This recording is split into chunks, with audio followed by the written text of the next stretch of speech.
mohon maaf nih ganggu waktunya ya. Jadi gini Pak, ini ada yang pertanyaan dari kita. Yang pertama nih Pak, ini kan Bapak kan udah jadi pimpinan nih Pak. Selama Bapak jadi pimpinan, bagaimana sih Bapak menghadapi kasus-kasus yang merupakan wilayah kita atau kehidupan normal?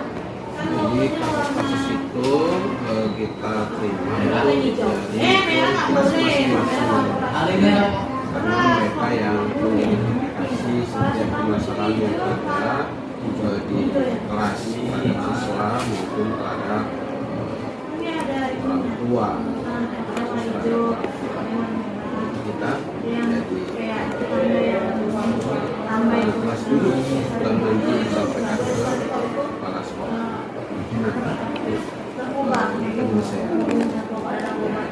Nah, selama ini bagaimana cara Bapak menjalankan pengadilan putusan di sekolah Bapak? Kasus-kasus di mana ada dua kepentingan yang sama-sama benar nih Pak, sama-sama yang mengandung nilai keadilan juga. Karena apa sih yang Bapak mengambil keputusan Pak?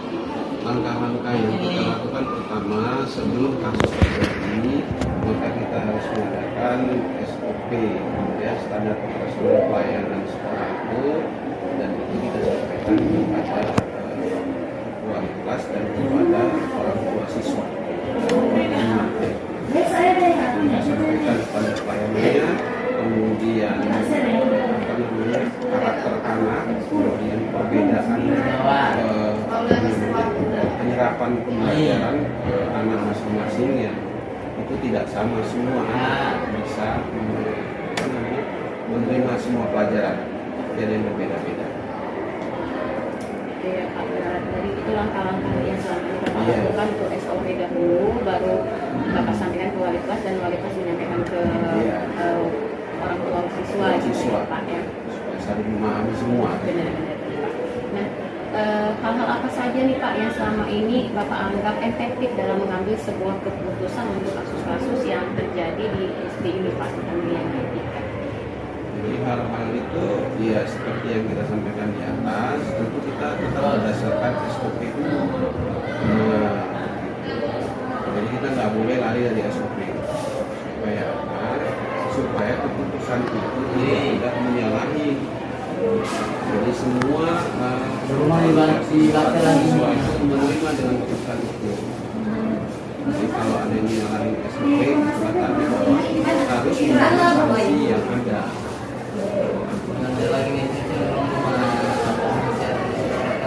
Jadi harus sebagaimana SOP ketika melanggar itu harus kita apa ya, dia harus terima itu karena itu sudah kita sampaikan kan.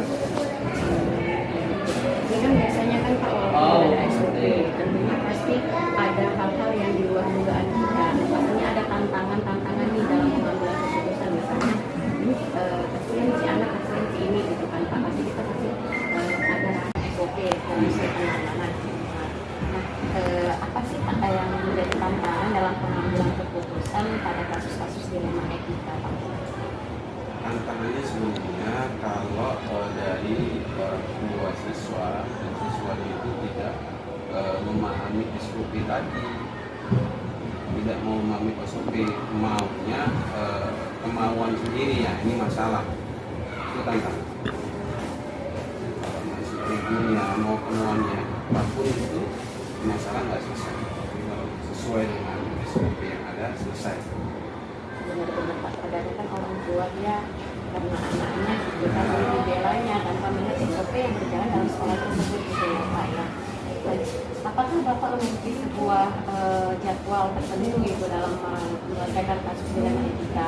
Misalkan ada kasus nih Pak, apakah Bapak harus menyelesaikannya atau Bapak membuat jadwal khusus dan menyelesaikan sebuah kasus? Itu kita lihat dari kasusnya. Kalau kasusnya yang ringan bisa kita selesaikan hari itu juga, wali kelas bisa diselesaikan, maka itu diselesaikan wali kelas. Tapi kalau tidak diselesaikan wali kelas, maka itu kita buat jadwal untuk pertemuan dalam penyelesaian masalah.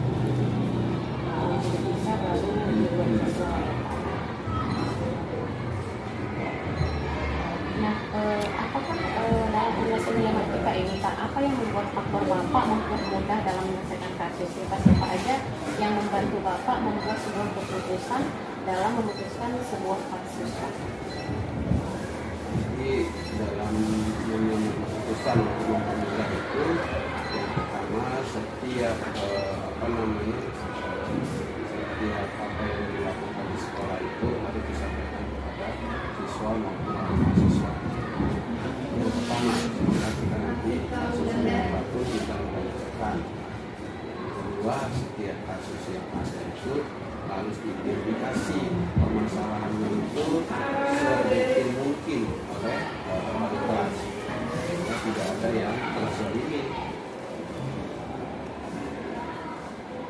Berarti di sini dalam menyelesaikan permasalahan kasus itu kita harus kerjasama membantu Bapak itu wali kelas, Bapak di mana wali kelas memberitahukan apa kesalahan dan bagaimana selama ini aktivitas anak di dalam kelas gitu ya Pak ya. Nah ini kan semua kan udah ada beberapa pertanyaan saya tanya nih sama Bapak. Kira-kira pembelajaran apa sih yang bisa Bapak petik dari pengalaman Bapak untuk mengambil sebuah keputusan, Pak? Pembelajaran yang penting adalah setiap kebijakan, setiap aturan, setiap tata tertib yang ada di sekolah yang berkaitan dengan siswa dan wakil siswa itu harus disampaikan dulu, disampaikan ke orang tua dan siswa sehingga mereka memahami itu semua, dan ketika terjadi itu yang mempermudah kita dalam mengambil sebuah keputusan. Jadi mereka kalau mereka sudah memahami gitu ya, jadi mereka tidak bisa lari dari koridor atau tidak bisa menuntut apa sih ini gitu, karena dari mana pun kita sudah ada kejadiannya bahwa semua kasus itu yang berlaku di sekolah gitu ya. Nah, apa sih Pak yang menjadi tantangan dalam pengambilan keputusan pada kasus-kasus dilema etika, Pak? Tantangannya sebenarnya kalau dari orang tua siswa dan siswanya itu tidak memahami SOP tadi, tidak mau memahami SOP, maunya kemauan sendiri, ya ini masalah, itu tantangan. Kalau masih egonya mau kemauannya apapun itu masalah nggak selesai. Kalau sesuai dengan SOP yang ada selesai. Benar-benar Pak, kadang kan orang tua dia karena anaknya kita mau dibelanya tanpa melihat SOP yang berjalan dalam sekolah tersebut gitu ya Pak ya. Apakah Bapak memiliki sebuah jadwal tertentu gitu dalam menyelesaikan kasus dilema etika? Misalkan ada kasus nih Pak, apakah Bapak langsung menyelesaikannya atau Bapak membuat jadwal khusus dan menyelesaikan sebuah kasus? Itu kita lihat dari kasusnya. Kalau kasusnya yang ringan bisa kita selesaikan hari itu juga, wali kelas bisa selesaikan, maka itu diselesaikan wali kelas. Tapi kalau tidak bisa diselesaikan wali kelas, maka itu kita lihat jadwal pertemuan dalam penyelesaian masalah. Bisa baru dibuat jadwal. Nah, apakah dalam penyelesaian dilema etika ini Pak, apa yang membuat faktor Bapak mempermudah dalam menyelesaikan kasus? Siapa aja yang membantu Bapak membuat sebuah keputusan dalam memutuskan sebuah kasus, Pak? Jadi dalam memutuskan untuk mempermudah itu, yang pertama setiap setiap apa yang dilakukan di sekolah itu harus disampaikan kepada siswa maupun mahasiswa. Yang pertama, semoga kita nanti kasus yang baru kita menyelesaikan. Yang kedua, setiap kasus yang ada itu harus diidentifikasi permasalahannya itu sedikit mungkin oleh wali kelas, sehingga tidak ada yang terzalimi. Berarti di sini dalam menyelesaikan permasalahan kasus itu kita harus kerjasama membantu Bapak itu wali kelas, Bapak di mana wali kelas memberitahukan apa kesalahan dan bagaimana selama ini aktivitas anak di dalam kelas gitu ya Pak ya. Nah ini kan semua kan udah ada beberapa pertanyaan saya tanya nih sama Bapak. Kira-kira pembelajaran apa sih yang bisa Bapak petik dari pengalaman Bapak untuk mengambil sebuah keputusan, Pak?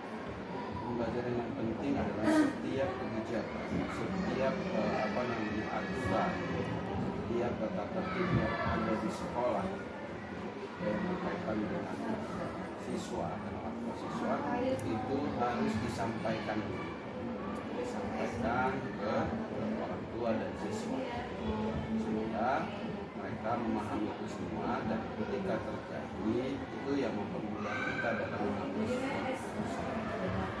Jadi mereka kalau misalnya mereka sudah memahami gitu kan, jadi mereka tidak bisa lari dari koridor atau tidak bisa menuntut harus ini gitu, karena dari mana pun kita sudah ada perjanjian bahwa semua kasus itu yang berlaku di sekolah. Gitu ya, Pak. Baik Pak, ini waktu kita telah selesai. Terima kasih Pak atas waktunya ya Pak ya. Pak, selamat pagi Pak. Saya Asri, CBP Angkatan 5 Kota Medan dari SMA Muhammadiyah 1 Medan. Ini Pak, ini kan saya kan ada tugas dari CBP mewawancarai 2 sampai 3 pimpinan sekolah. Dimana di sini wawancaranya tentang kasus dilema etika yang terjadi di dalam sekolah. Apakah saya boleh wawancara Bapak, Pak? Boleh, Bu Astri. Terima kasih Pak. Ini ada 8 pertanyaan Pak. Yang pertama, selama ini Pak, bagaimana Bapak mengidentifikasi kasus-kasus yang terjadi di sekolah kita ini Pak? Apakah itu kasus berupa dilema etika atau kasus rujukan moral seperti itu Pak? Baik. Terima kasih Bu Astri atas diamanahkan Bapak untuk membantu Bu Astri dalam rangka mengikuti pemilihan. Jadi yang Ibu Astri pertanyakan itu, yang pertama kan kita harus memahami tentang etika. Apa sih etika itu? Itu kan pasti kan akhlak ya. Ya pasti semua pimpinan, semua orang tua, kita semua ini pimpinan, kepingin menjadi orang yang mempunyai etika yang baik. Harapan kita seperti itu. Namun pada dasarnya kita manusia, makhluk yang dhaif, yang lemah, yang tidak luput daripada kekurangan. Bila mana saya menjumpai hal tersebut, yang pertama yang saya lakukan adalah menganalisis dulu persoalan tersebut yang terjadi di lapangan. Setelah saya analisis, kemudian saya pertimbangkan masalah tersebut dan lanjut. Apa lanjutnya?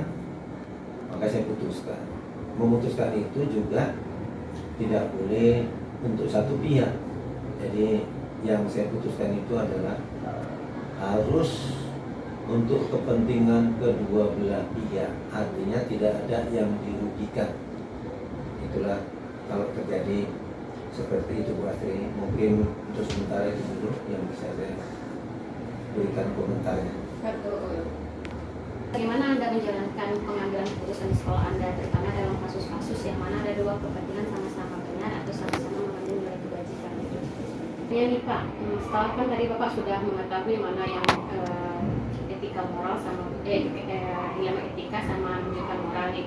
Nah selama ini bagaimana sih pengambilan dalam keputusan ketika ada kasus yang memang dua-dua kepentingannya sama-sama benar? Lantas apa ya sih yang Bapak lakukan untuk kasus tersebut? Terima kasih Bu Astri. Untuk pertanyaan yang kedua, saya diamanahkan oleh pimpinan cabang Muhammadiyah Medan Kota itu untuk menakodai sekolah. Oleh karena itu, di samping kepala sekolah itu kan ada wakil. Wakil itu ada kurikulum, kesiswaan, sarana prasarana. Maka bila melihat kasus yang Astri sampaikan tadi, kita di sini kan kolegial yang kita bangun. Tidak harus saya sendiri yang memutuskan. Sehingga bila mana terjadi hal yang tadi Pak disampaikan, maka harus saya musyawarahkan. Karena keputusan yang terbaik adalah melalui musyawarah. Itu yang dalam Al-Quran juga itu disampaikan. Bermusyawarahlah kamu. Kalau saya pribadi yang memutuskan, pasti Bu Astri itu ada lebih kurangnya. Tapi ketika musyawarah dengan para pimpinan, maka itu yang terbaik. Karena lengkap dari situ. Nah, mungkin itu yang bisa saya kasih komentar yang kedua Bu Astri.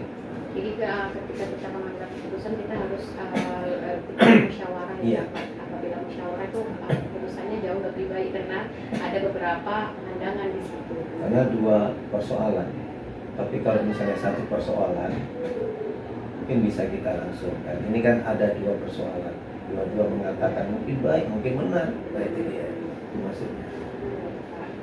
Ini Pak, kan setelah tadi Bapak sudah mengidentifikasi, nah langkah-langkah atau prosedur bagaimana yang bisa Bapak lakukan selama ini di sekolah kita ini Pak? Baik, berarti yang pertama kita harus mencari sebabnya. Pasti semua ada sebab. Tidak akan mungkin ada akibat tanpa ada sebab.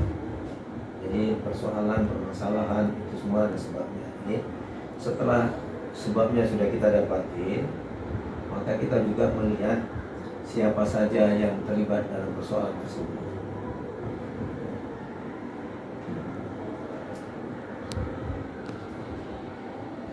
Nah, setelah kita tahu sebab, kemudian yang terlibat, maka berikutnya pasti kita mencari solusinya. Apa sih jalan keluar? Ini sudah semua kita dapatkan, sehingga keputusan itu bisa baik. Ini kan kita untuk kebaikan, namanya saya sudah etika. Setelah sudah dapat kita solusinya, maka kita merefleksikan solusi tersebut supaya benar-benar ini bisa menjadi pemahaman semuanya.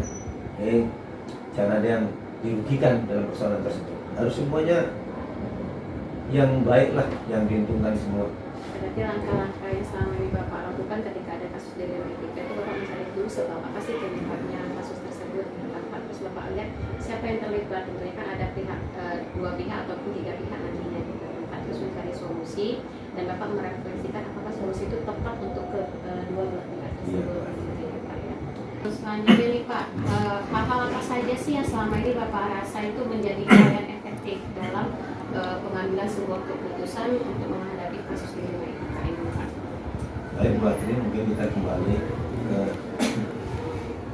pertama, tetap kita mencari, melihat sebab, kemudian fakta yang terjadi di lapangan. Setelah kita lihat fakta yang terjadi, pasti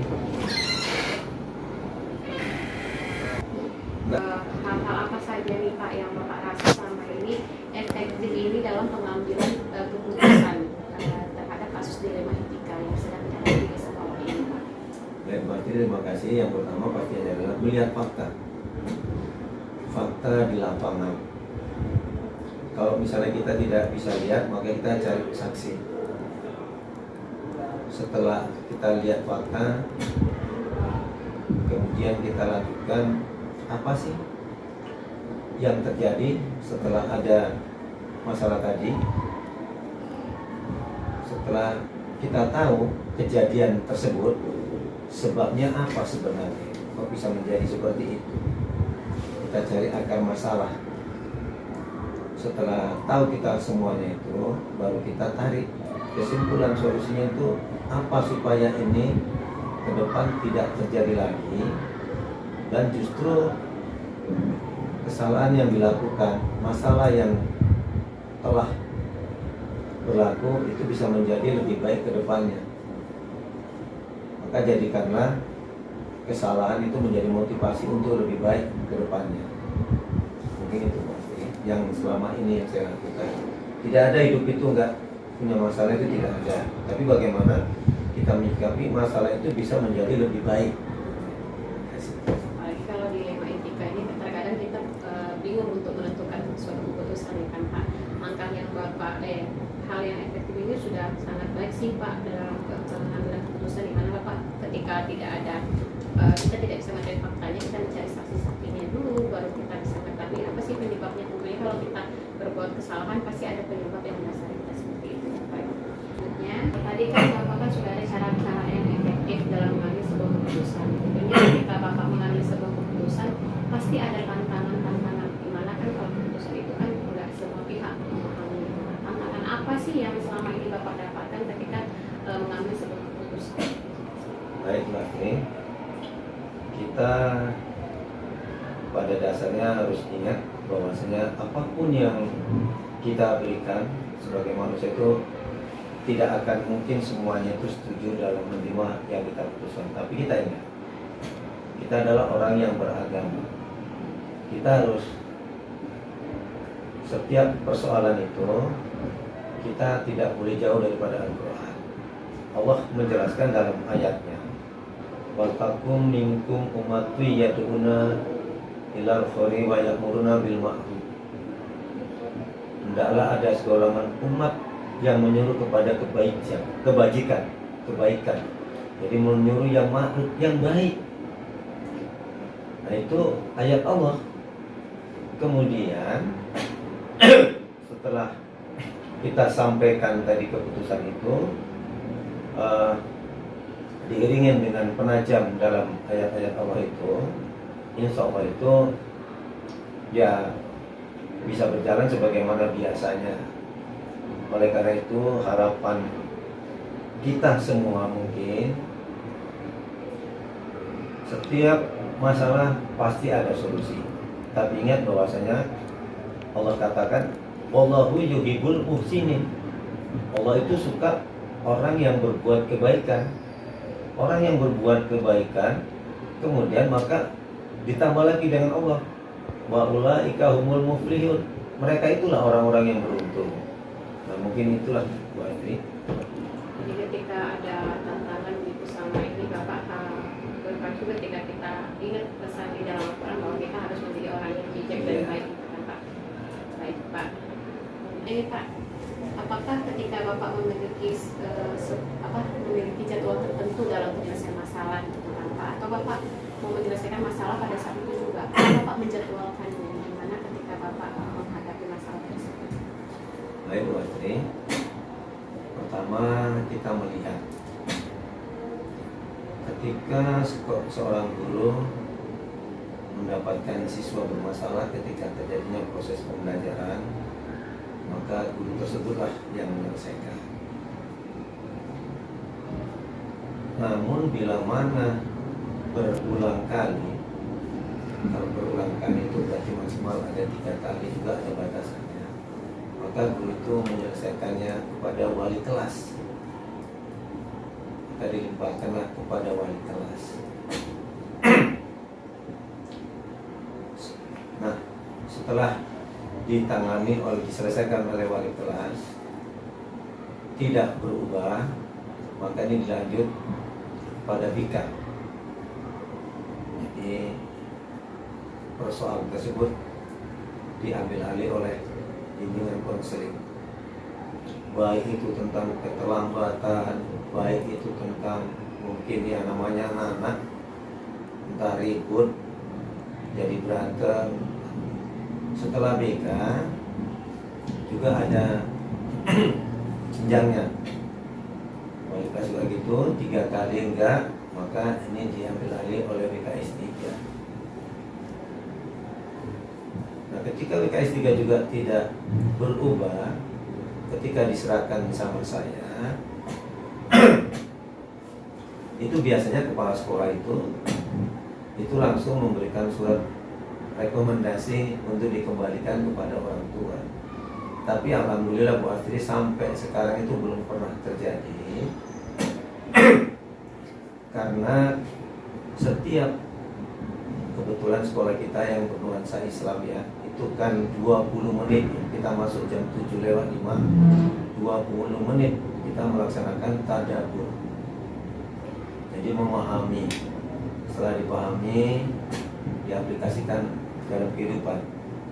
Di situ ada ayat Allah itu yang mengatakan alladzina yunfikuna fisorohi wa turoi. Kemudian wal kaziminal khoijo wal afina aninas. Jadi kata Allah, orang yang baik itu bukan orang yang sholatnya nggak tinggal, zikirnya, kemudian doanya belum lengkap. Ternyata orang yang baik itu adalah orang yang suka, ini selalu kita sampaikan, kita gaungkan, orang yang suka berinfak, baik di kalah lapang maupun sempit. Jadi situ nggak ada bahasa kaya miskin, lapang sempit. Jadi mau kaya, jadi nggak ada batas. Yang susah nggak boleh, nggak ada di situ. Kemudian apa kata Allah yang baik itu? Yang seharusnya kita marah, seharusnya ini kita sampaikan semua sana murid. Seharusnya kita marah, tapi bagaimana dia dengan kejadian itu tidak marah? Nggak marah dia. Nah, itulah dia. Baru kemudian apa kata Allah? Jadilah manusia yang pemaaf. Ternyata itu yang dikatakan orang baik menurut Allah itu kasih. Suka berinfak, dikalah kaya, dikalah susah, kemudian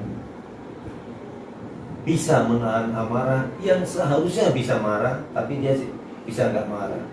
Kemudian jadilah manusia pemaaf, maka ditutup sama Allah. Itu tadi kembali, wallahu yuhibbul muhsinin. Allah suka dengan orang yang berbuat kebaikan.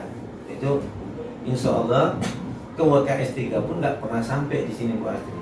Jadi sampai ke Bika kalau ada masalah itu sampai ke Bika udah selesai, nggak sampai ke WKS 3 pun enggak.